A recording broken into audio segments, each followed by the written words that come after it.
Nós aqui agradecemos, Lucília, Ayla, Virgínia, Wagner e todos vocês por essa oportunidade de estarmos juntos. É uma satisfação trabalhar com a Túlia. Há muitos anos que nós trabalhamos juntos aí no desenvolvimento dessa área de estudo do espiritismo. Como a Virgínia disse, começou lá com, que vocês dizem, o êxito, né? Em 1983 foi lançada a campanha, mas a gente já vinha trabalhando ali, não é, com a evangelização infanto-juvenil, e tudo isso foi sendo desenvolvido ao longo do tempo, a N mãos, e é o que nós vamos conversar no dia de hoje, a respeito desse assunto, em comemoração ao nosso querido Allan Kardec, atualmente. E a Túlia vai iniciar, e aí, depois que ela fizer a apresentação, comentando justamente sobre a questão do estudo, aí nós avançamos. Eu vou pedir, se possível, a Ayla, a Lucília e Virgínia para combinar de escrever um texto sobre esse encontro para mandar para a comunicação lá da FEB, e, se possível, uma foto. Não sei quem é que tem o computador que pega todo mundo, assim, às vezes tem aquela tela grande para tirar uma foto, né, em algum momento do pessoal, sem esquecer, para poder ficar o registro, não é, desse nosso encontro, tá bem? A gente fica agradecido. Então, Túlia, contigo. Muito obrigado, minha irmã, por aceitar o desafio aqui juntos, tá bem? Obrigada, Carlos. Realmente tem sido um desafio a gente permanecer durante tanto tempo. Eu estava brincando no início. Eu, que já tenho muito mais passado do que futuro, às vezes a gente começa a questionar. E quem falou isso uma vez foi Cecília Rocha, querida amiga nossa, né? E a quem eu devo muito. E ela, uma vez hospedada na minha casa, ela já com uma certa idade, né? Ela me disse isso. A gente, depois que chega numa certa idade, a gente começa a questionar se a gente está colaborando ou se a gente está prejudicando, né? O trabalho, a divulgação. Será que nós estamos ajudando, né, Kardec? Ou será que nós estamos atrapalhando? Mas era uma brincadeira, viu, Ayla, que eu fiz no início. E agradeço a todos. Agradeço as palavras da Virgínia. É uma luta, é a luta que a gente luta todos os dias contra si próprio, para não esmorecer, para não parar, para continuar, né? Então, eu agradeço, Virgínia. A nossa equipe, como o Carlos fala, né? A nossa equipe é uma equipe... Agora vamos nos elogiar, né, Virgínia? A nossa equipe é excelente, né, Carlos? Quero ver o Carlos falar que não é, né? Então... Ai de mim, se eu digo que não, mas o fato é que realmente a equipe é maravilhosa. Olha, a maioria são mulheres e 3 homens para ajudar o Carlos, né? Mas eu agradeço também o Carlos por ter convidado, né, para fazer esse trabalho em Minas. A terra dos meus avós. Mas eu estava falando, eu aprendi a compartilhar, eu vou compartilhar a tela. Se eu não conseguir, porque eu tive aula, mas uma pessoa que já tem mais de 70, ela aprende no dia, no outro dia ela já não lembra mais, né? Mas a gente vai tentar aqui, nós vamos trabalhar juntos até 10 horas. Depois é o Carlos, né, Carlos? Então, vamos lá.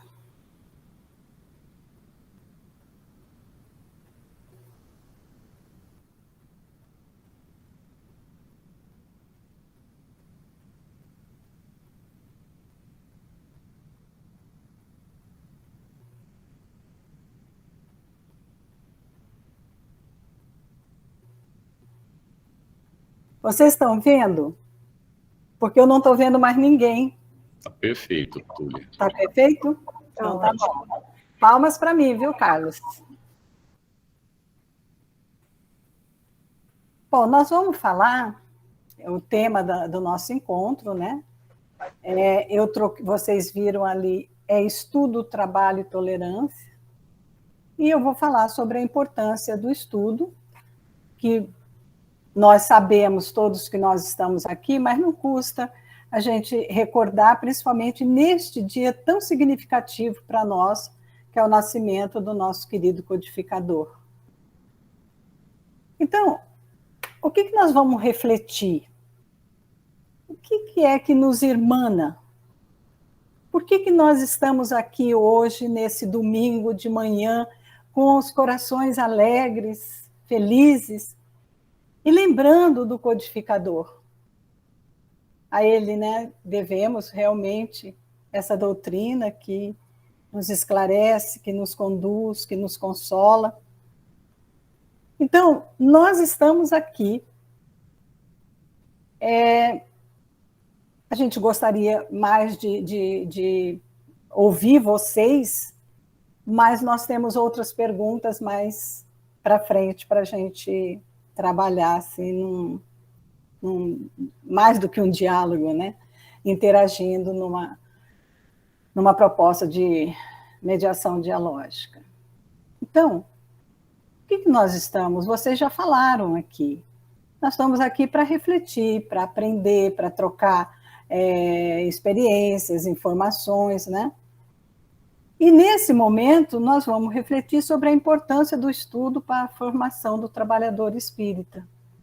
E vocês estão vendo aí, trabalho, eu coloquei trabalho e tolerância, né? Mas trabalho e fraternidade. Mas Kardec, eu sempre falo, ele também, o Carlos vai falar sobre isso, né? Então, além do trabalho e da fraternidade que nós devemos ter entre nós, a tolerância e a solidariedade é de fundamental importância, né?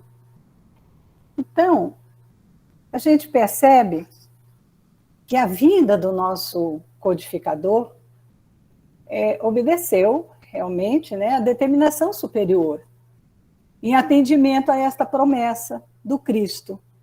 Todos nós conhecemos, né, quando ele fala em João, capítulo 14, 15, 17 e 26. Rogarei ao Pai, ele vos dará outro consolador, para que fique convosco para sempre, o Espírito da verdade. Que o mundo não pode receber, porque não o vê nem o conhece, mas vós o conheceis, porque habita convosco e estará em vós.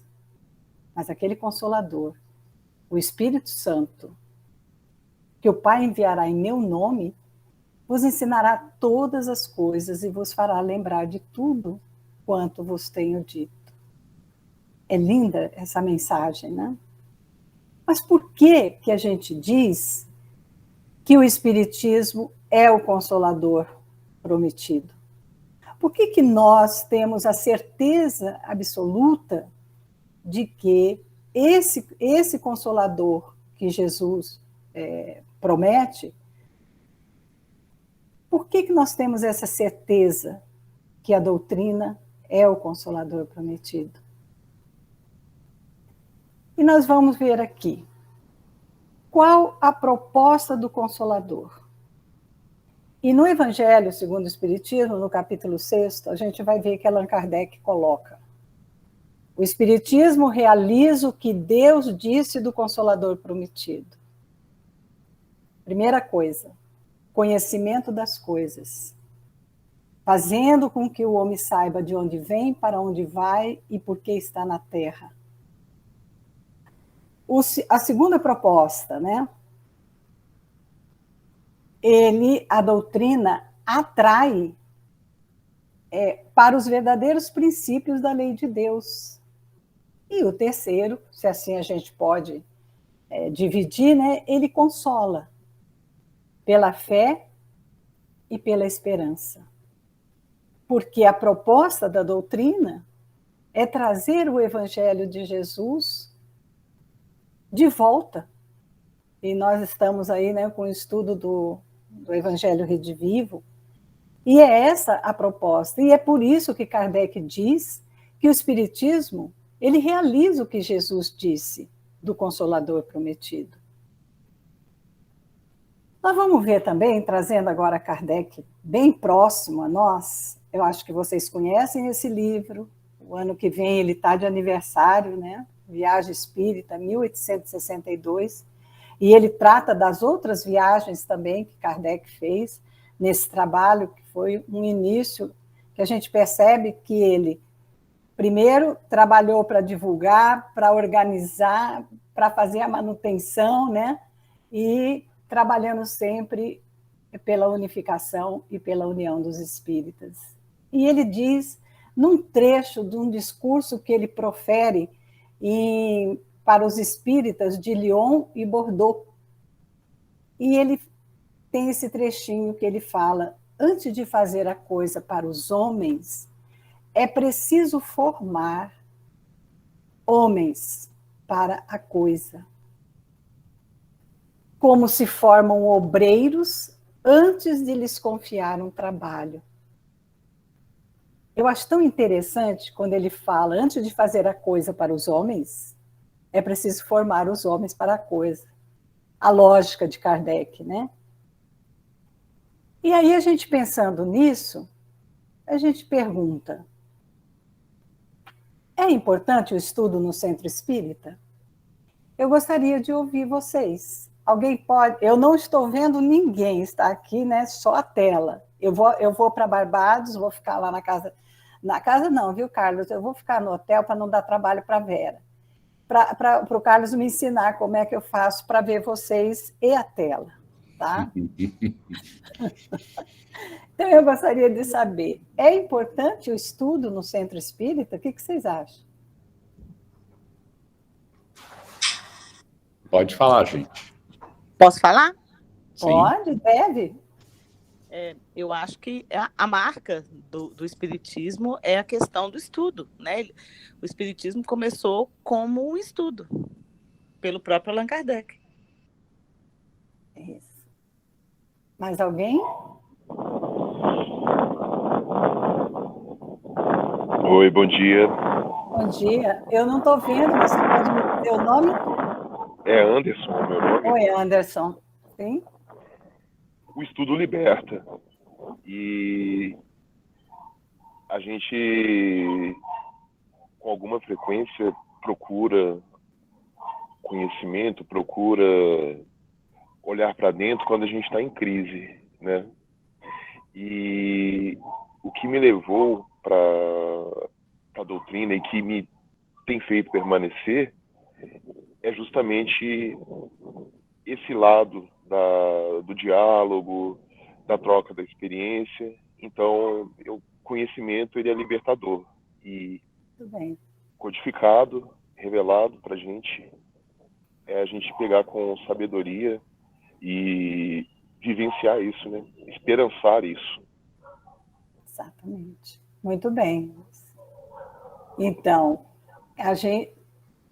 o que a gente tem visto é que a maioria, não a maioria, mas muitas casas ainda não entenderam a necessidade desse estudo, como Kardec preconizou, né? Um estudo sistemático ou sistematizado das obras básicas. Isso é importante. E o que vocês, os companheiros aí que colaboraram, realmente é importante. Kardec insiste nisso, né? Desde o momento que ele toma,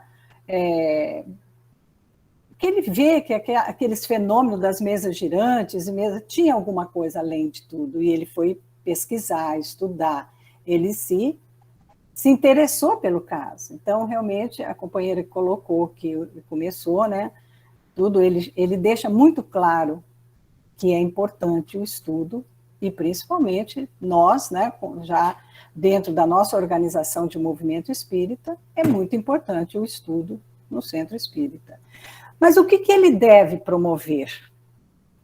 O que esse estudo deve promover? Ele tem que promover a nossa mudança comportamental. para que a gente possa atingir o progresso moral. A gente fala tanto em transição planetária, mas será que o planeta vai... O que adianta toda essa pandemia se nós, que habitamos o planeta Terra, nós não nos conscientizarmos que nós precisamos, sim, nos modificarmos? É uma mudança comportamental. É a transição da humanidade planetária. E nós só vamos conseguir isso através da nossa mudança também.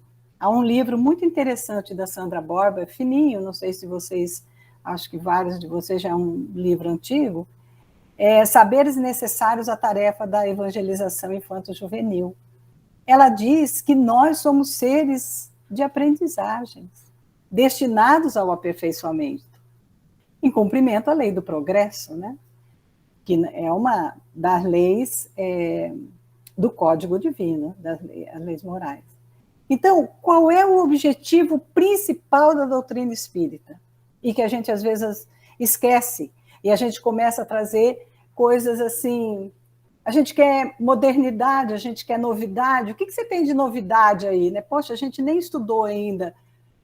Podemos ter lido as 5 obras do Pentateuco. Mas será que nós já estudamos as 5 obras?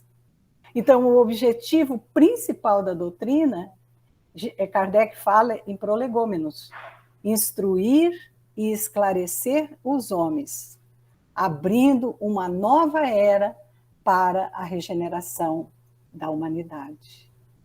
Então, o que a gente tem que fazer com esse estudo? Na realidade, nós temos que ir construindo o conhecimento espírita, para que a gente possa realmente, através do conhecimento, atingir essa evolução moral e, mais do que isso, a sabedoria de vida. Então, nesse discurso, na Sociedade Parisiense de Estudos Espíritas, né? Está na Revista Espírita de maio de 1861, Kardec diz assim: quando prescrevemos o estudo e a meditação, pedimos o concurso da razão. Provando que a ciência espírita não teme exame, uma vez que antes de crer, há necessidade de compreender. Então, quando prescrevemos o estudo e a meditação, pedimos o concurso da razão, porque há uma necessidade. Antes de crer, precisamos compreender. E ele ainda diz assim,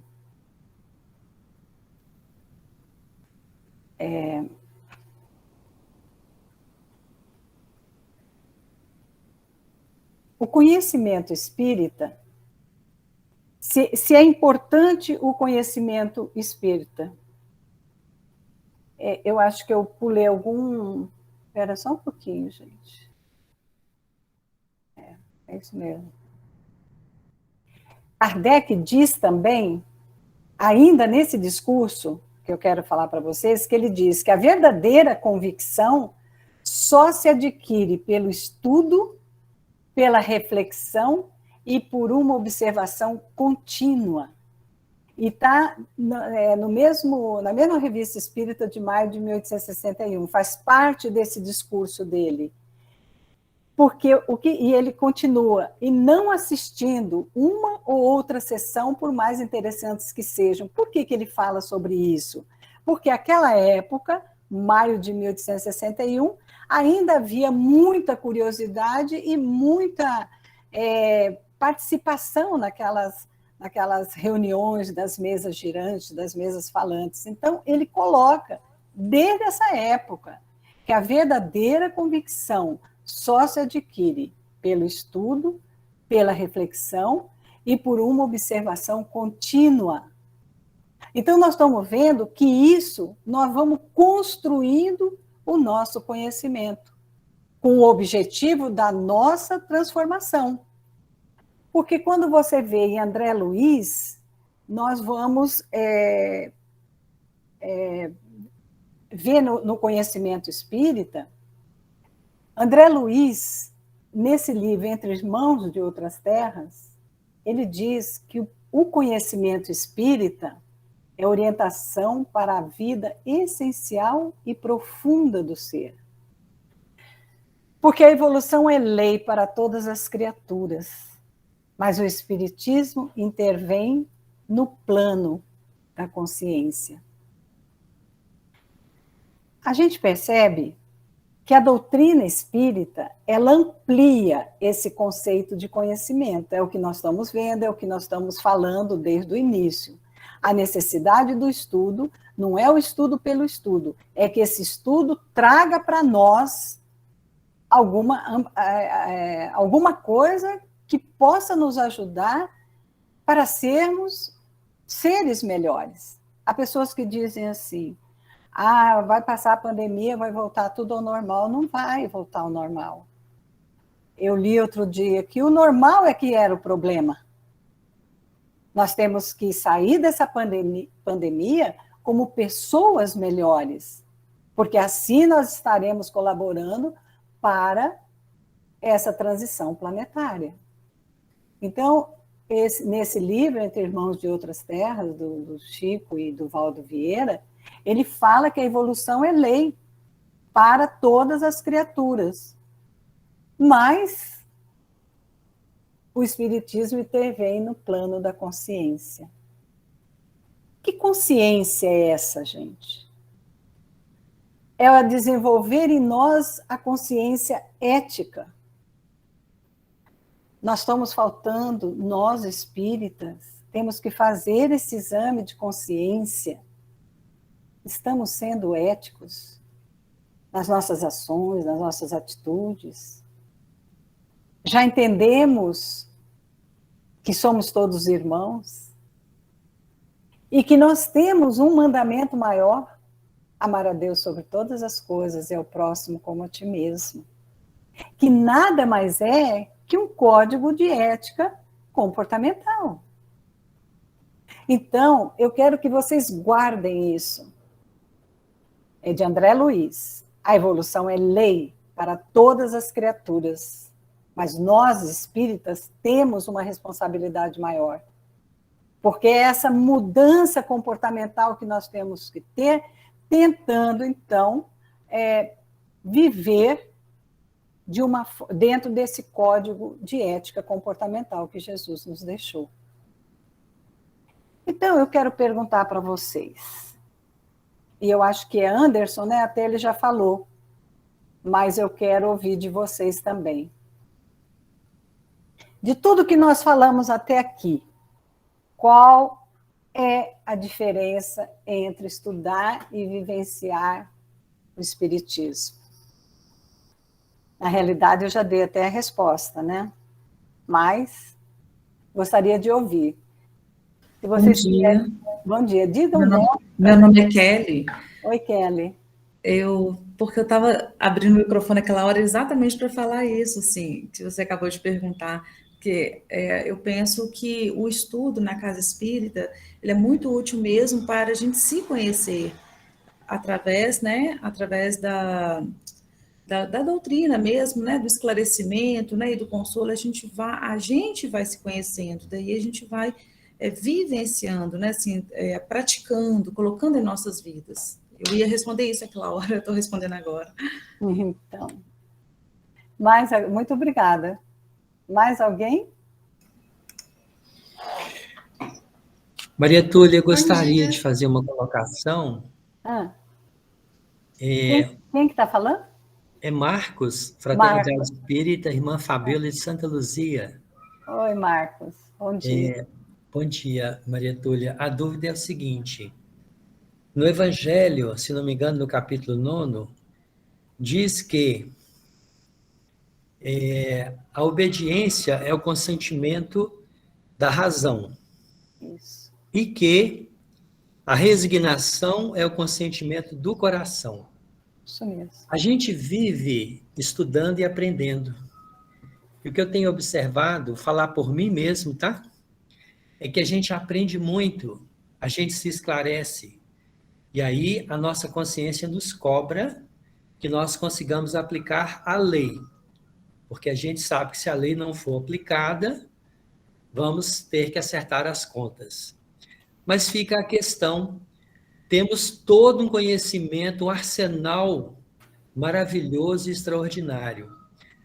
Mas como fortalecer o lado moral para que a gente dê conta de pegar o conhecimento que nós temos e transformar a nossa vida? Porque senão eu vivo num conflito terrível. Eu tenho conhecimento, eu sei qual que é o caminho que eu devo seguir. Mas se me falta força moral para isto, como então resolver essa situação? Obrigado. Excelente. E Maria. essa pergunta que você está fazendo já deixa aí também para o nosso final, onde a gente vai poder tratar isso de uma forma mais... Porque realmente o que você colocou é o que acontece. Eu vou contar, a Cecília Rocha, eu aprendi muita coisa com ela, e ela era assim, tinha umas coisas engraçadas que ela falava. Quando tinha as aulas inaugurais do ESD, logo no início, então tinha aula inaugural, quando o Mascasa estava implantando o ESD, né, ou o ESD, como Minas fala, e aí ela sempre dizia assim, quando ela era convidada para essa aula inaugural, olha, o momento é agora, porque a ignorância é uma felicidade. Se vocês quiserem continuar na ignorância, não comecem o ESD. E eu achava aquilo estranho, ela falar aquilo, né? Porque, se a gente pensar, é mais ou menos isso. A gente conhece a doutrina e daí não tem como chegar do outro lado da vida e dizer assim, eu não sabia. Não, você sabia. Você só não fez, mas você sabia. Então, realmente, quando você fala, quando você coloca isso, é realmente o drama que a gente vive, né? Porque a gente tem as leis morais, a gente tem uma agenda de trabalho que está lá no Sermão da Montanha ainda, as bem-aventuranças, e nós temos todo esse manancial que Kardec nos trouxe, né? Mas nós vamos tratar desse assunto mais para frente. Quem que falou? Tem mais uma pessoa que queria falar. Eu cortei, eu peço desculpas. Gisele. Gisele. Gisele? Sim, Isso. Gisele. Oi, gente, bom dia a todos e todas. Ô Maria, eu fiquei pensando aqui, uma frase que eu escutei numa palestra essa semana, o rapaz falou assim, o conhecimento, ele te proporciona o empoderamento. E aí, dentro dessa colocação do Marcos, eu fiquei pensando assim, o empoderamento que a gente recebe com o conhecimento do Espiritismo, ele é a oportunidade da gente conviver melhor.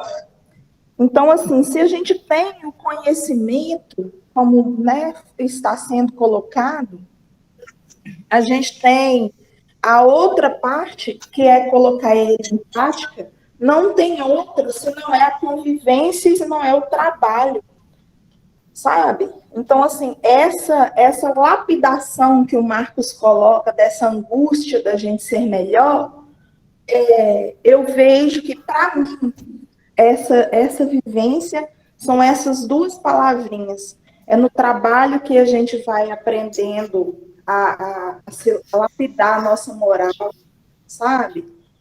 Quando a gente escuta um desaforo do outro e você, nem que seja por educação ou por constrangimento, você precisa calar, né, e refletir, respirar fundo, né? Como a gente fala com as crianças, cheira a florzinha e sopra a velinha aí umas 500 vezes antes de dar uma resposta. E assim, aí a gente chega em Emmanuel, quando fala que a disciplina antecede a espontaneidade. Aí a gente vai acostumando com com essa situação da gente se equilibrar diante do outro. É isso. Obrigada. É isso aí. Obrigada pela colaboração. Na realidade, o que você está colocando é o dístico de Kardec, né? TST, trabalho, solidariedade, tolerância, não é isso? Porque a gente aprende para fazer, não é só pelo estudo, mas é o que nós estamos falando, esse conhecimento, e eu vou buscar a Joana de Ângeles, que ela vai nos dizer no livro O Homem Integral, na parte 8, é o nascimento da consciência. E vocês vão ver aqui, ó. O homem deve adquirir o conhecimento, olha só, para elevar-se do ser bruto, tornando-se o sujeito detentor da consciência. E ela diz, não somente conhecer de fora para dentro, porém vivenciar o que é conhecido, incorporando-o à sua realidade. Qual é a nossa realidade? Somos espíritos, né? Espíritos imortais. Então, mas nós vivemos como se não fôssemos. A gente entende assim, que a gente tem esse corpo aqui, agora o meu espírito está não sei aonde, quando a gente sabe que não é isso, né?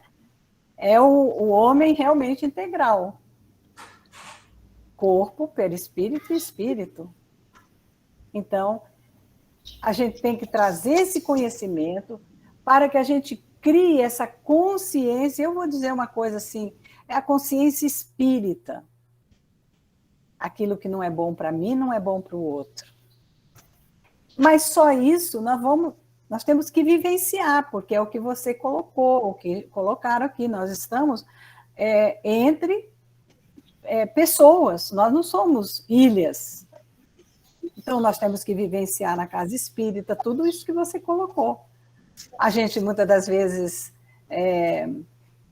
eu recebi outro dia, pelas redes sociais, esses desenhos animados, e a pessoa fala assim, eu quero evoluir, mas tem dia que eu tenho vontade de enforcar alguém. Então, eu achei graça na hora, porque a gente quer evoluir realmente, que nós queremos, mas às vezes a gente sai dessa consciência, a gente sai, vou dizer assim, do prumo, né? E muitas das vezes a gente quer revidar, a gente quer agredir. Então, o estudo, ele tem uma razão de ser. Então, essa é a importância do conhecimento espírita que todo trabalhador deve ter, né? Vivenciar, lógico que implica necessariamente em estudar a doutrina, porque a vivência efetiva, né, dos postulados espíritas só é possível a quem estuda a doutrina, lógico, né? Túlia, a mão levantada, viu? Tá, porque só vou terminar esse pensamento, porque se você só estuda e não vivencia, você não adquire essa consciência de que somos espíritos imortais. Nós vamos ser apenas espíritas entusiasmados, mas despreparados para o trabalho e para a vida. Eu não sei quem está com a mãozinha levantada, mas pode falar. Era T alguma coisa, porque estava TH4, alguma coisa assim, não sei se é Terezinha. Maria Flor, sou da Casa de Caridade Espírita Nosso Lar, Santa Luzia.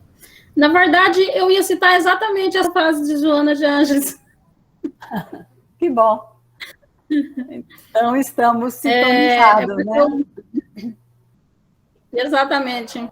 É porque esse e-mail que está aí é do meu filho. Uhum. Ah, tá. Tá bom. Então, gente, nós vamos falar agora de tudo isso que nós fizemos, aonde que está, e a Virgínia já deu, agora é chique falar, né? Já deu um spoiler aqui, nós vamos falar o que é a área de estudo do Espiritismo.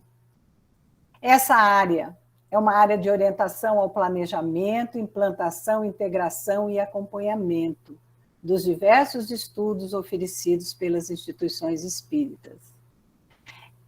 Essa área foi aprovada pelo Conselho Federativo Nacional em 11 de fevereiro de 2014. Ela, na realidade, ela é nova ainda, vamos dizer assim, né?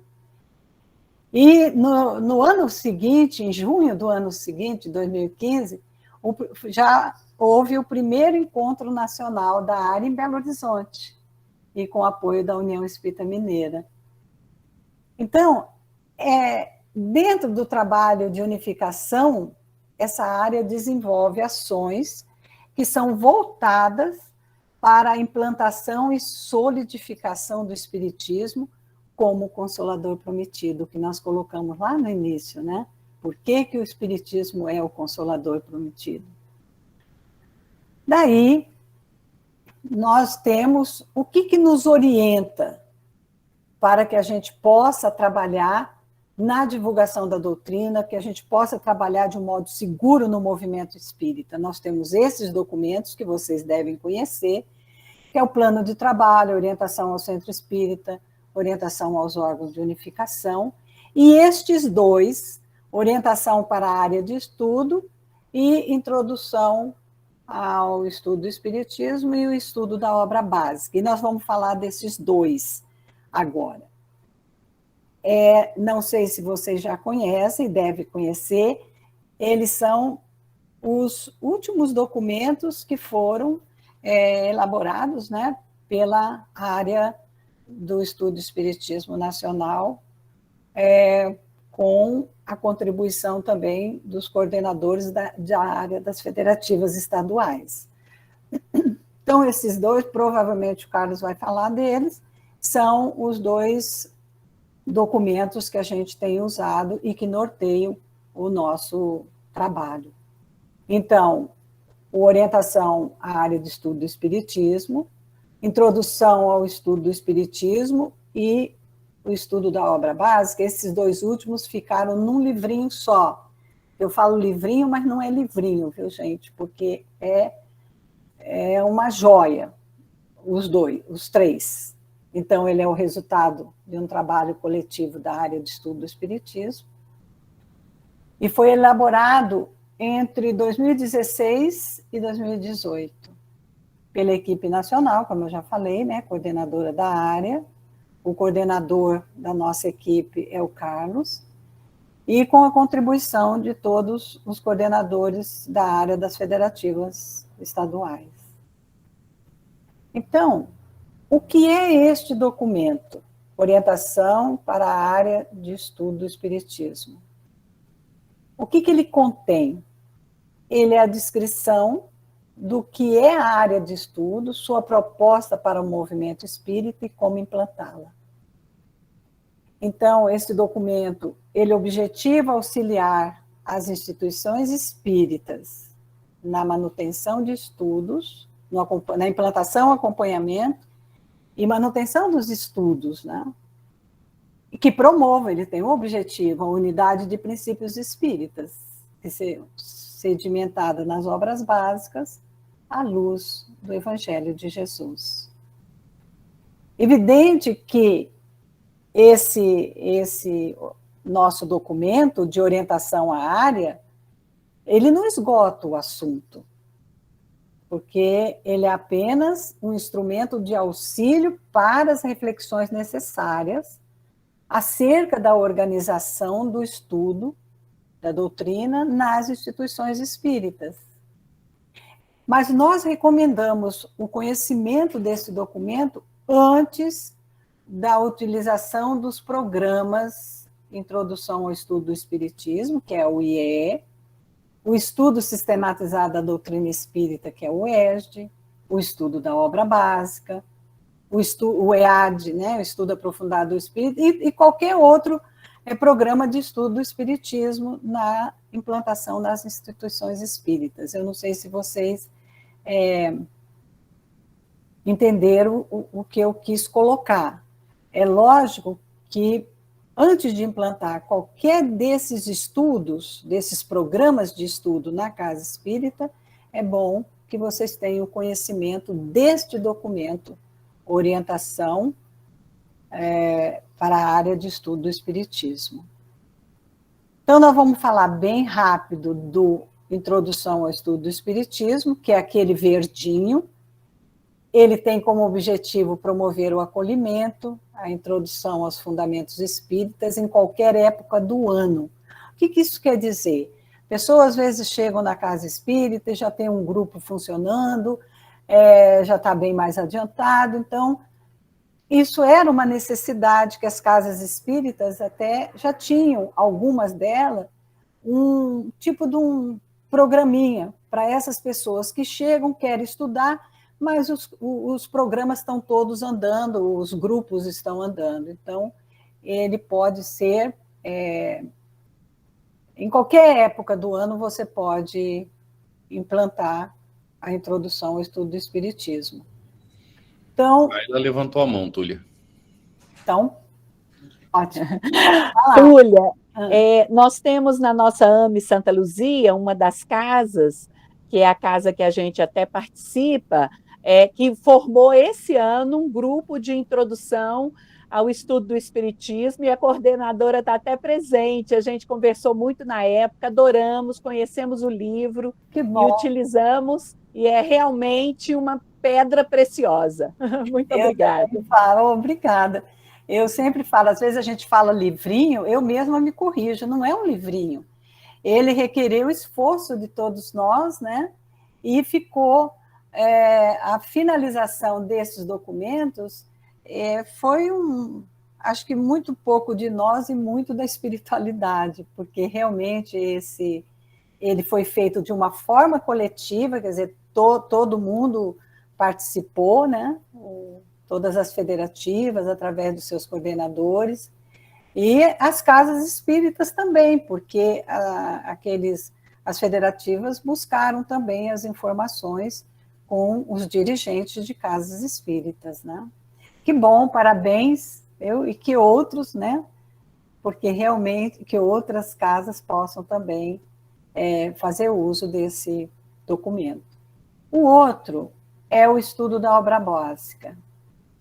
E ele tem como objetivo promover o estudo da doutrina pelo contato direto com as obras básicas, para conhecimento, compreensão, vivência, prática e divulgação, colocando ao alcance e serviço de todas as pessoas. Esse estudo, na realidade, o objetivo dele não é apresentar um modelo único de metodologia para ser aplicado em todos os centros espíritas, não é isso. O objetivo é que ele traz um leque de possibilidades para que nós possamos adequar a realidade nossa, quando eu falo nossa, da nossa casa espírita, de acordo com as necessidades e interesses de cada instituição.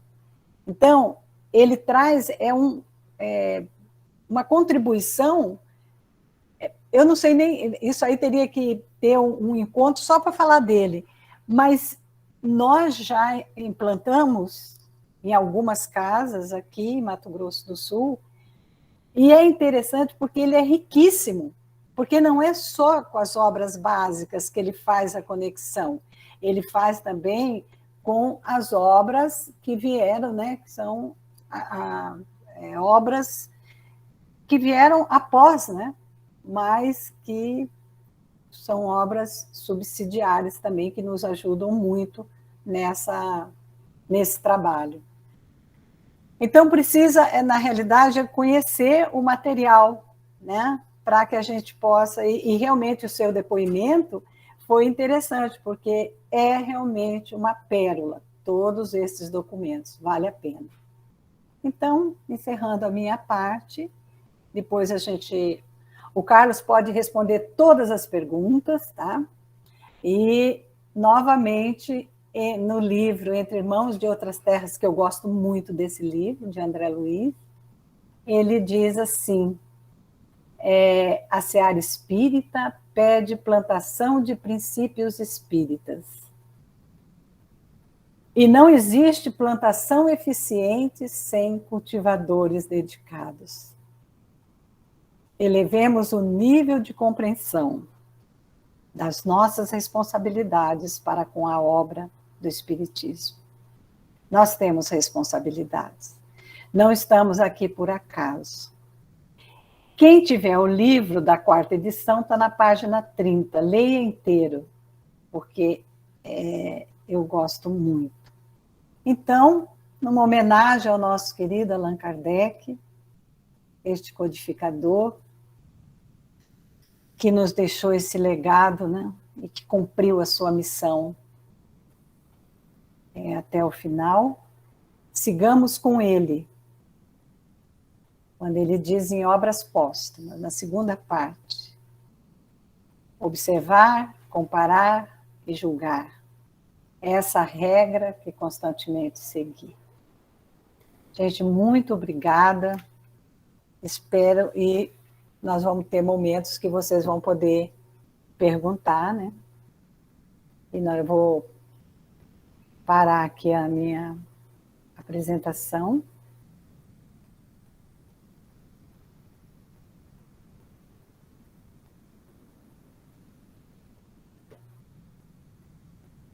Carlos, eu não acredito que eu dei conta. Com a sua ajuda, muito obrigada, viu? Mas agora eu vou aprender a deixar a tela também para eu poder ver, tá bom? Ótimo, maravilha, Túlia.